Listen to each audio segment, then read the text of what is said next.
कदम असे म्हणतात की एकनाथ शिंदे यांच्या नेतृत्वाखाली 225 आमदार आम्ही निवडून आणू. दूसरा क्या प्रश्न है का? सर, आज रोकठोकमध्ये तुम्ही बीडचा विषय घेतला आहे. आज रोकठोकमध्ये तुम्ही बीडचा विषय नहीं, एक जर ठरवा काय प्रश्न है तो. सर एक मिनट सर, कल आपने बयान दिया था स्थानीय चुनाव अकेले लड़ने का, उस पर कांग्रेस के नेताओं का कहना है कि क्या ये संजय राउत का बयान है या उद्धव ठाकरे जी के कहने पर आपने ये बयान दिया था? संजय राउत कांग्रेस का नेता है या राष्ट्रवादी कांग्रेस का या कम्युनिस्ट नेता है? संजय राउत शिवसेना के नेता है. ये अगर कांग्रेस के नेताओं को समझ में नहीं आया है तो ज़रा देखना पड़ेगा. देखिए, किस नेता ने ये बयान दिया है मुझे मालूम नहीं, वर्षा गायकवाड़. तो आश्चर्य की बात है. उद्धव ठाकरे जी पार्टी के प्रमुख हैं. उद्धव ठाकरे जी सबसे बात करते हैं. शाखा प्रमुख, विभाग प्रमुख, नेताओं से बातचीत होती है. और दूसरी बात, कांग्रेस के नेताओं ने मेरा बयान ठीक से सुनना चाहिए. सुनने की भी आदत लगनी चाहिए. सुनना बहुत बड़ी बात होती है. दूसरी की बात, मैंने इतना ही कहा था कि लोकसभा के लिए हम सभी ने इंडिया आघाड़ी बनाई, विधानसभा के लिए राज्य में महाविकास आघाड़ी बनाई. अब जो लोकल बॉडी चुनाव है ये कार्यकर्ताओं का चुनाव होता है. तो सभी कार्यकर्ता चाहते हैं कि हम चुनाव लड़ें, और उसमें 3-4 पार्टी एक साथ मिलकर चुनाव लड़ते हैं तो कार्यकर्ताओं के ऊपर अन्याय होता है. इसलिए हमारे पार्टी के जो कार्यकर्ताओं की जो भावना है, जो उद्धव ठाकरे साहब सबसे बात कर रहे हैं, ये भावना ऐसी है लोगों की, हमारे कार्यकर्ताओं की, कि लोकसभा विधानसभा ये अलग चुनाव है. लोकल बॉडीज़ में हमको अगर अपने ताकत पर लड़ने का मौका मिला तो पार्टी का विस्तार हो जाएगा ठीक से. क्योंकि हमारा आज भी चुनाव चिन्ह जो है वो ज़्यादा से ज़्यादा लोगों तक पहुंचाने के लिए हमारी कोशिश चल रही है. अभी भी लोगों में कन्फ्यूजन है.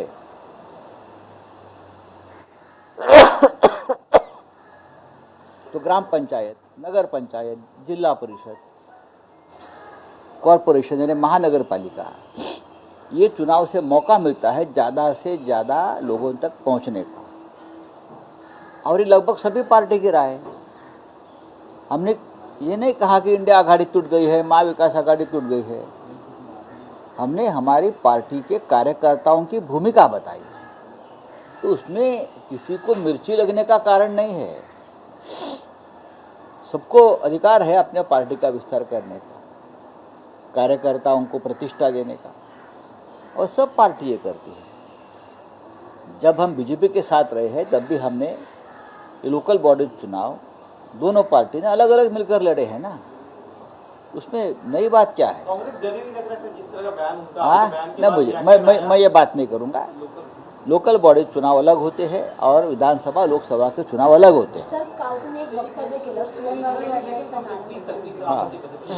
हाँ. तो अच्छा, इसके अलावा कांग्रेस के नेता अब कहने लगे कि हमारे अंदर बहुत परेशानी है, उसे दूर करने की जरूरत है. कोर्स करेक्शन खुद हमारी पार्टी से नहीं हो रहा है, कहीं उनके इंटरनल नेता. मैं उनके पार्टी के बारे में जो इंटरनल बात है उसके ऊपर मैं बात नहीं करूँगा. हर पार्टी में इस प्रकार की बातें होती है और हम सबको, महाविकास आघाड़ी के सभी घटक दल को अब बूथ लेवल पर काम करने की ज़रूरत है. बूथ लेवल पर अब हमारे पास समय है. अब लोकसभा को 4.5 साल है, विधानसभा को लगभग 4.5-5 साल है. तो हमको सभी को पार्टी संगठन मजबूत करने में अपना समय देना चाहिए और कार्यकर्ताओं को ताकत देनी चाहिए.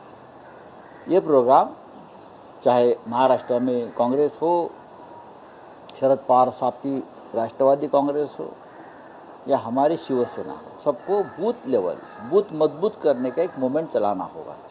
सर, एक महत्त्वाचा विषय कालचा आपल्या सगळ्यांच्या विरोधांची मागणी होती की मुक्का लावावा बीडच्या सगळ्या आरोपींवर. तो मुक्का तर लावण्यात आलेला आहे, पण वाल्मिक कराडवर त्याच्यावर मुक्का लावण्यात आलेला आहे. त्या एकट्याला बाजूला बाकी 7 जणांवर मुक्का लावला आहे. कसं बघता याच्याकडे? याच्याकडे बघायचं गरज नाही. याच्याकडे या राज्याचे गृहमंत्री देवेंद्रजी फडणवीस म्हणजे मुख्यमंत्री यांचं वारंवार वक्तव्य येतं कोणालाही सोडणार नाही, पण मुख्य आरोपीला त्यांनी सोडलं आहे आणि मुख्य आरोपीला सोडून सगळ्यांना त्यांनी मोक्का लावला. भारतीय जनता पक्षाची राज्य करण्याची ही पद्धत आहे. मुख्य हक्क आपल्या पक्षात कायम ठेवायचा आणि त्याच्या खालचे जे लोक आहेत त्यांच्यावर कारवाई करायची. बीड जिल्ह्यामध्ये आणि परभणी जिल्ह्यामध्ये जे घडलं आहे ते अत्यंत धक्कादायक आहे. आज त्याच्यावर सामनामध्ये मी स्वतः भाष्य केलेलं आहे आणि आम्हाला मुख्यमंत्र्यांकडून अपेक्षा होती की ते न्याय करतील, कारण वारंवार ते न्याय आणि सत्य याची भाषा करतात, कोणालाही सोडणार नाही, खपवून घेणार नाही वगैरे वगैरे वगैरे. पण त्याने खपवून घेतल्यावर अनेक लोक गुन्हेगार आणि भ्रष्टाचारी आहेत त्यांच्या बाजूलाच बसलेले आहेत. खपवून घेतलेले असे खपवून घेणार नाही, खपवून घेतलेले लोक त्यांच्या पक्षात, त्यांच्या सत्तेत, आणि वाल्मिकी कराड पण त्यांच्याच पक्षाचा आहे, त्याच्यामुळे त्यांनी खपवून घेतलेलं आहे. आणि जे लहान मासे आहेत ते कापलेले आहेत. मोठा मासा जाळ्याबाहेर ठेवला आहे, तो आता येईल 15-1 दिवसात बाहेर येईल. साधा खंडणीचा गुन्हा आहे त्याच्यावर टाकलेला, बाकी काय आहे? कोण कोणाला वाचवत आहे? आणि हे राज्य म्हणजे माफियांचं राज्य कसं झालं आहे?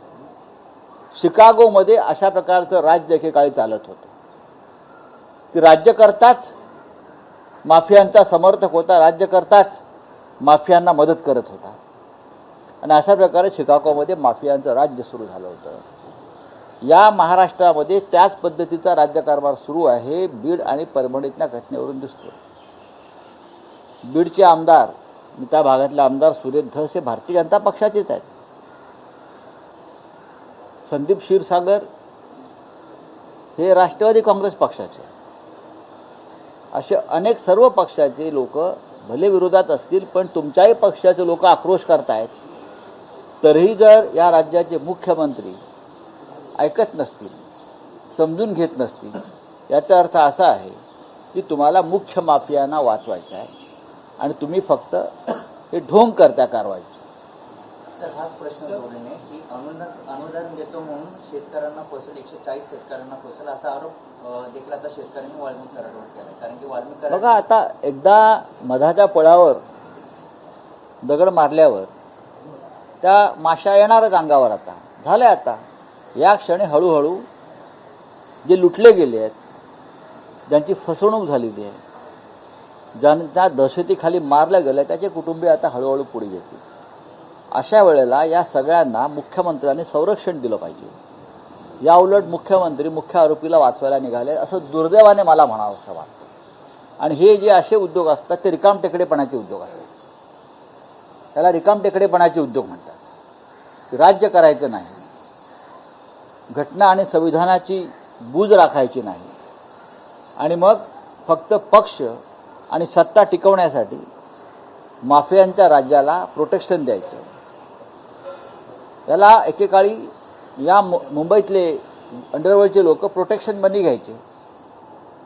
आता सरकार ते प्रोटेक्शन मनी घेत आहे का या लोकांकडून, हे पाहावं लागेल. राऊत साहेब, काल स्वबळाचा लढा आपण दिला, त्यानंतर महाविकास आघाडी कुठली अशा चर्चा सुरू झाल्या, परंतु स्थानिक स्वराज्य संस्थेच्या निवडणुकांच्या माध्यमातून ही तरतूद आहे का? पुढे महाविकास आघाडीची मोड पुन्हा एकदा बांधली जाईल का? मी असं कधी म्हटलेलं नाही. शिवसेनेच्या कोणत्याही नेत्याने असं म्हटलेलं नाही की इंडिया आघाडी फुटली आहे, महाविकास आघाडी फुटली आहे. स्थानिक स्वराज्य संस्थेसंदर्भात जर आम्ही एक भूमिका मांडत असू, आणि भूमिका यासाठी मांडतो आहोत की माननीय शिवसेना पक्षप्रमुख उद्धव ठाकरे हे गेले महिनाभर साधारण राज्यभरातल्या कार्यकर्त्यांना भेटत आहेत, पदाधिकाऱ्यांना भेटत आहेत, आणि त्यांची भावना आहे की स्थानिक स्वराज्य संस्था आपण स्वबळावर लढायला हव्या, ही त्यांची भावना आहे. महाविकास आघाडी विधानसभेसाठी होती, इंडिया आघाडी लोकसभेसाठी होती. स्थानिक स्वराज्य संस्थेसाठी ही आघाडी स्थापन झाली नव्हती. आम्ही भारतीय जनता पक्षाबरोबर असताना सुद्धा स्थानिक स्वराज्य संस्था स्वतंत्रपणे लढलो होतो. शरद पवारांचं एक वक्तव्य आहे की महाराष्ट्र शांत ठेवण्याची जबाबदारी केवळ मुख्यमंत्री आणि गृहमंत्र्यांचीच नाही, ती सगळ्यांची आहे.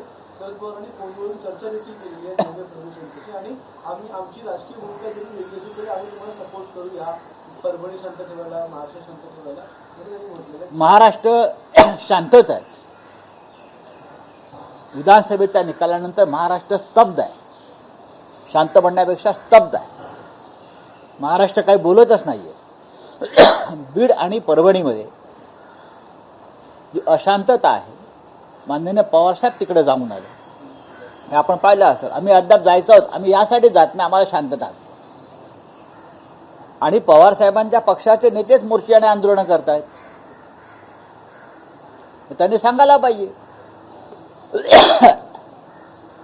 खून विसरून जा संतोष देशमुखचा. असं नाही होत. या राज्यामध्ये शांतता नांदायला हवी. आम्ही त्यांच्याशी सहमत आहोत, पण गुंडगिरीला समर्थन देऊन शांतता नांदणार नाही. वाल्मिक कराडसारख्यांना प्रोटेक्शन देऊन शांतता नांदणार नाही. आणि संतोष देशमुख सारख्यांचा खून पचवून किंवा सोमनाथ सूर्यवंशीचा खून पचवून शांतता नांदणार नाही. थँक्यू. सर सर सर तुम्ही स्वबळाचा नारा दिला, मात्र यावर आता काँग्रेसचे नेते देखील कुठेतरी नाराज आहेत. नाही, ठीक त्यांच्यामध्ये आहे. की एकत्रित चर्चा करून हा निर्णय घ्यायला मी मगाशी काय म्हणालो, त्यांनी आमचं विधान ऐकायला पाहिजे, आमच्या नेत्यांचं विधान ऐकायला पाहिजे. आम्ही असं कधी म्हटलं नाही की इंडिया आघाडी तुटली पाहिजे. इतर लोक म्हणत असे महाविकास आघाडी फुटली पाहिजे, असं आमचं विधान नाही आहे. विधानसभेसाठी महाविकास आघाडी आणि स्थानिक स्वराज्य संस्थांच्या निवडणुका या कार्यकर्त्यांसाठी असतात. कार्यकर्त्यांना आपल्याला ताकद द्यायची असेल, पक्षाचा विस्तार करायचा असेल तर आमच्या कार्यकर्त्यांची भावना आहे असं मी म्हणतो. आमच्या कार्यकर्त्यांची भावना आहे की आपण या जागा महाराष्ट्रामध्ये या निवडणुका आपल्या ताकदीवर लढण्याची आम्हाला परवानगी हवी. हे माझं म्हणणं. याच्यामध्ये इतर कोणाला पक्षाला त्रास व्हायचं कारण नाही. सर एक शेवटचा प्रश्न संदर्भात एक प्रश्न आहे.